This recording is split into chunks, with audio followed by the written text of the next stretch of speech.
এই প্রথম ডোনাল্ড ট্রাম্পের একটি সিদ্ধান্তে বিরক্তি প্রকাশ করল উত্তর কোরিয়া। উত্তর কোরিয়ার সরকার বলেন যে বিশ্বজুড়ে চলমান অস্থিরতার মধ্যে আমেরিকা যুদ্ধের মতন পরিস্থিতি তৈরি করার চেষ্টা করছে। আমেরিকা যদি নিজেদের উন্নতি না করে তাহলে পারমাণবিক যুদ্ধ থামাতে পারবে না। সংবাদ মাধ্যম সূত্রে খবর, কিম জং উনের সরকার ট্রাম্পের ওপর খুবই অসন্তুষ্ট।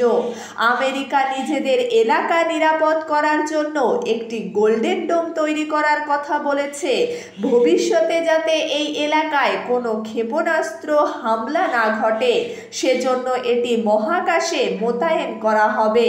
কিন্তু কিম জং উনের সরকার আমেরিকাকে অবিলম্বে এটি প্রত্যাহার করতে বলেছে এবং তারা আরও বলেন যে আমেরিকা তার আধিপত্য বৃদ্ধির জন্য গোটা বিশ্বকে বিপদের মুখে ফেলে দিচ্ছে।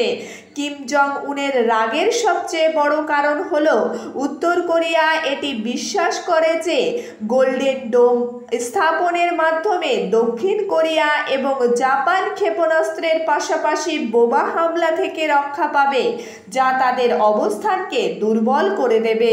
সূত্রের খবর, কিম জং উনের উত্তর কোরিয়ার কাছে 50টি পারমাণবিক অস্ত্র রয়েছে যা কিম গোপন রেখেছে এবং আরও 90টি অস্ত্র তৈরি করার চেষ্টা করছে।